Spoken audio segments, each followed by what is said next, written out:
Welcome to BTech Medici. നമ്മൾ ഇന്നിവിടെ 2019 scheme S6 BTech 2023 നടത്തിയ ECT 308 കോംപ്രിഹെൻസീവ് കോഴ്സ് വർക്കിന്റെ രണ്ടാമത്തെ പാർട്ട് ഡിജിറ്റൽ ഇലക്ട്രോണിക്സ് ആണ് ഡിസ്കസ് ചെയ്യുന്നത്. നമ്മൾ ഓൾറെഡി അനലോഗ് ഇലക്ട്രോണിക്സ് ഡിസ്കസ് ചെയ്ത് തോന്നിട്ടുണ്ടായിരുന്നു. Which has the lowest propagation delay. താഴെ തന്നിരിക്കുന്ന എലമെന്റ്സിൽ നിന്നും ഏറ്റവും അല്ലെങ്കിൽ ഡിവൈസസിൽ നിന്നും ഏറ്റവും പ്രൊപ്പഗേഷൻ ഡിലേ കുറവുള്ള എലമെന്റ് ഏതാണെന്നാണ് നമ്മുടെ അടുത്ത് ചോദിച്ചിരിക്കുന്നത്. നോക്കിക്കേ, അപ്പോൾ ഇതിനകത്ത് ഇങ്ങനെ ഒരു ക്വസ്റ്റ്യൻ ഈ ഒരു തന്നിരിക്കുന്ന ഓപ്ഷനിൽ നിന്ന് 2-3 കാര്യങ്ങൾ ചോദിക്കാം. ഒന്ന്, ഫാസ്റ്റസ്റ്റ് ഡിവൈസ്. ഈ തന്നിരിക്കുന്നതിൽ ഫാസ്റ്റസ്റ്റ് ഡിവൈസ് ഏതാണെന്ന് ചോദിച്ചാൽ അത് ECL ആണ്. അത് ഫാസ്റ്റസ്റ്റ് ഡിവൈസ് ആണ്. എന്തുകൊണ്ട്? അവിടെ ഡിലേ കുറവുണ്ടായത് കൊണ്ടാണ് അവിടെ ആ ഡിവൈസ് ഏറ്റവും ഫാസ്റ്റസ്റ്റ് ആയിട്ട് വരുന്നത്. അപ്പൊ ലോവസ്റ്റ് പ്രൊപ്പഗേഷൻ ഡിലേ ഏത് ഡിവൈസിനാണ് ഉള്ളത്? ECL തന്നെയാണ് ഉള്ളത്. ഓക്കെ, ഇനി നെക്സ്റ്റ് ഇതിനകത്ത് അറിയേണ്ടുന്ന കാര്യം എന്ന് പറയുന്നത് ലോ പവർ ഡെസിപ്പേഷൻ. ഏറ്റവും പവർ ഡെസിപ്പേഷൻ കുറവുള്ള ഒരു ഡിവൈസ് എന്ന് പറയുന്നതാണ് CMOS. TTLനും PMOSും നമ്മൾ യൂസ് ചെയ്യുന്നുണ്ടെങ്കിലും ECLന്റെയും CMOSന്റെയും അത്രയും അങ്ങോട്ട് യൂസ് ചെയ്യാറില്ല. അതുകൊണ്ട് തന്നെ നമുക്ക് ഏറ്റവും ഇമ്പോർട്ടൻ്റ് ആയിട്ട് പഠിക്കേണ്ടുന്ന കാര്യം ECLും CMOSും ആണ്. അപ്പം ECL എന്ന് പറയുന്നത് ഫാസ്റ്റസ്റ്റും ആണ്. അതേപോലെ ഏറ്റവും പ്രൊപ്പഗേഷൻ ഡിലേ ഉള്ളത് ECLനാണ്. അതേപോലെ ഏറ്റവും പവർ ഡെസിപ്പേഷൻ കുറവുള്ളത് ഏതിനാണ്? CMOSനാണ്. അപ്പോൾ ഇപ്പൊ ഇവിടെ നമ്മുടെ അടുത്ത് ചോദിച്ചിരിക്കുന്ന ക്വസ്റ്റ്യൻ എന്ന് പറയുന്നത് പ്രൊപ്പഗേഷൻ ഡിലേ ആണ്. ഇപ്പൊ ഏറ്റവും കുറവ് പ്രൊപ്പഗേഷൻ ഡിലേ ഉള്ള എലമെന്റ് അല്ലെങ്കിൽ ഡിവൈസ് എന്ന് പറയുന്നത് ഓപ്ഷൻ എ ECL ആണ്. ഇനി ഇതിനകത്തുനിന്ന് ചോദിക്കാൻ പറ്റുന്ന ക്വസ്റ്റ്യൻ എന്ന് പറയുന്നത് ഫാസ്റ്റസ്റ്റ് ഡിവൈസ് ഏതാണെന്ന് ചോദിക്കാം. അതേപോലെ ലോ പവർ ഡെസിപ്പേഷൻ ഡിവൈസ് ഏതാണെന്നും ചോദിക്കാം.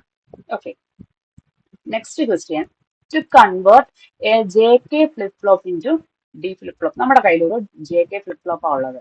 ആ JK ഫ്ലിപ്പ് ഫ്ലോപ്പിനെ നമ്മൾക്ക് എന്ത് ചെയ്താൽ D ഫ്ലിപ്പ് ഫ്ലോപ്പ് ആവും എന്ന് നോക്കാം. അപ്പോ നമ്മൾ എന്താ ചെയ്യേണ്ടത്? നമ്മുടെ കയ്യിൽ ഒരു JK ഫ്ലിപ്പ് ഫ്ലോപ്പ്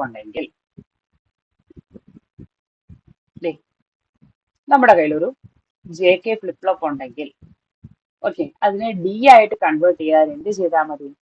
D കൊണ്ടുവന്ന് നമ്മൾ Jക്ക് കണക്ട് ചെയ്ത് കൊടുക്കുക, ഡയറക്റ്റ് ആയിട്ട് കണക്ട് ചെയ്യാം. ഇനി പിന്നെ എന്താ ചെയ്യുന്നത്? നമ്മൾ ഒരു ഇൻവെർട്ടർ ഉപയോഗിച്ചിട്ട് Dന്ന് കൊണ്ടുവന്നിട്ട് Kക്കകത്തോട്ട് കൊടുക്കുക. അങ്ങനെയാണ് നമ്മൾ D ഫ്ലിപ്പ് ഫ്ലോപ്പ് ഉണ്ടാക്കുന്നത്. ഇനി ഒരു T ഫ്ലിപ്പ് ഫ്ലോപ്പ് ആയിരുന്നു ഉണ്ടാക്കേണ്ടുന്നതെങ്കിൽ നമുക്ക് Jയും Kയും ഉണ്ടെന്നുണ്ടെങ്കിൽ സെയിം ഇൻപുട്ട് തന്നെയായിരിക്കും Jയിലേക്കും Kയിലേക്കും കൊണ്ടുപോകേണ്ടത്. ഓക്കെ, അപ്പോ we can convert the JK flip flop to D flip flop by connecting D to J directly and D to K through an inverter. അതായത് ഇവിടെ തന്നിരിക്കുന്നതിൽ ഓപ്ഷൻ B ആണ് നമ്മുടെ correct ആയിട്ടുള്ള answer. Connect D to J directly and D to K through inverter. Next question, A monostable multivibrator has. ഒരു monostable മൾട്ടിവൈബ്രേറ്ററിന് എത്ര stable States ഉണ്ടെന്നാണ് നമ്മുടെ അടുത്ത് ക്വസ്റ്റ്യൻ ചോദിച്ചിരിക്കുന്നത്. അപ്പോ എപ്പോഴും മനസ്സിലാക്കേണ്ടുന്ന കാര്യങ്ങൾ പറഞ്ഞാൽ നമ്മൾ 3 സ്റ്റേറ്റ്സ് ആണ് എപ്പോഴും പറയുന്നത്, അല്ലേ?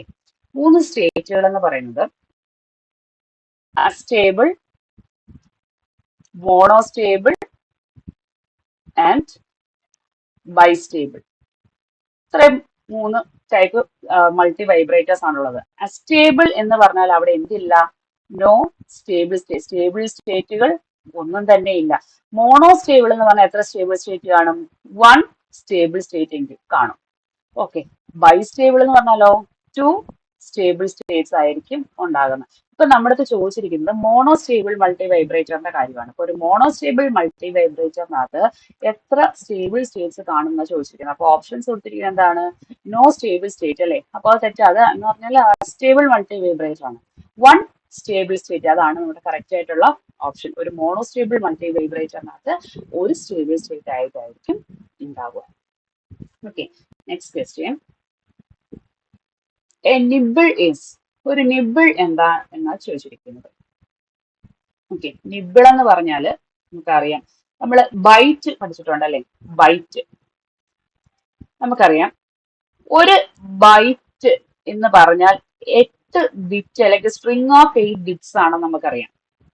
ഓക്കെ, അങ്ങനെയാണെങ്കിൽ 1 നിബിൾ എന്ന് പറഞ്ഞാൽ അതിന്റെ പകുതി ആയിരിക്കും, അതായത് ഒരു ബൈറ്റിന്റെ പകുതി ആയിരിക്കും, അതായത് 4 ബിറ്റ്സ് ആയിരിക്കും. സ്ട്രിങ് ഓഫ് 4 ബിറ്റ്സ് ആണ്.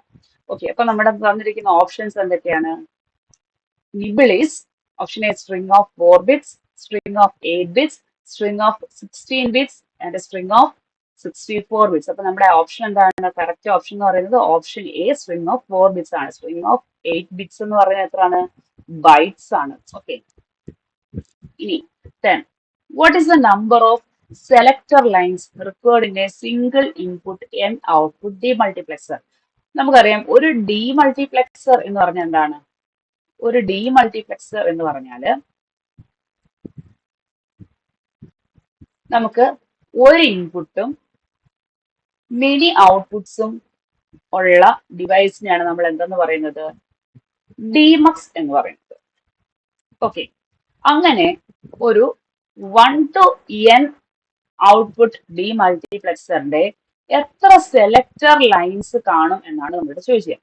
അങ്ങനെ ചോദിച്ചാൽ ഇപ്പൊ 1 to 4 ആണെങ്കിൽ 1:4 ഡിമക്സ് ആണെന്നുണ്ടെങ്കിൽ അതിന് എത്ര സെലക്ടർ ലൈൻസ് ഉണ്ടെന്ന് ചോദിച്ചാൽ log n to the base 2 ആണ് അതിന്റെ ആൻസർ. അതായത് ഇവിടെ നമുക്ക് ഒരു സിംഗിൾ ഇൻപുട്ടും 4 ഔട്ട്പുട്ടും ഉണ്ടെങ്കിൽ അതിന്റെ എത്ര സെലക്ടർ ലൈൻസ് ഉണ്ടെന്ന് ചോദിച്ചാൽ ലോഗ് 4 to the base 2 ആണ് ആൻസർ അല്ലേ? അതായത് ആൻസർ എന്താണ്? 2 ആണ് വരേണ്ടുന്നത് അല്ലേ? ഇവിടെ ഇപ്പൊ നമ്മുടെ അടുത്ത് ചോദിച്ചിരിക്കുന്നത് എങ്ങനെയാണ്? ഒരു n ഔട്ട്പുട്ട് എന്നാണ് ചോദിച്ചിരിക്കുന്നത്. അതിനകത്ത് 4 എന്നോ 16 എന്നോ ഒന്നും പറഞ്ഞിട്ടില്ല. നമ്മുടെ അടുത്ത് ചോദിച്ചിരിക്കുന്നത് എന്താണ്? n എന്നാ പറഞ്ഞിരിക്കുന്നത്. അപ്പോൾ നമുക്ക് ഇവിടെ n-ഉം 2 ഒന്നും അല്ല വേണ്ടത്. എന്താണ് വേണ്ടത്?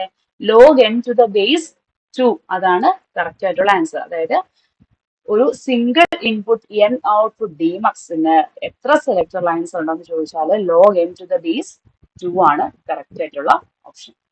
അപ്പോൾ നമ്മുടെ ഡിജിറ്റൽ ഇലക്ട്രോണിക്സിന്റെ മെയ് 2023 ചോദിച്ച ഇത്രയും 10 ക്വസ്റ്റ്യൻസ് നമ്മൾ ഓൾറെഡി ഡിസ്കസ് ചെയ്ത് കഴിഞ്ഞിട്ടുണ്ട്.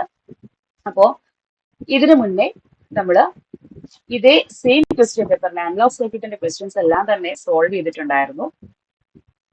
കൂടുതൽ പ്രീവിയസ് ഇയർ ക്വസ്റ്റ്യൻസിന് വേണ്ടിയിട്ട്, സോൾവ്ഡ് ക്വസ്റ്റ്യൻസിന് വേണ്ടിയിട്ട് ബിടെക് മെഡിസിയുടെ വെബ്സൈറ്റും അതേപോലെ ഫ്രീ മെറ്റീരിയൽസും ബിടെക് മെഡിസി വെബ്സൈറ്റിൽ അവൈലബിൾ ആയിരിക്കും.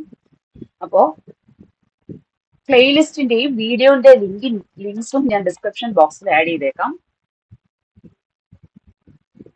നെക്സ്റ്റ് വീഡിയോ ആയിട്ട് കാണാം. Thank you.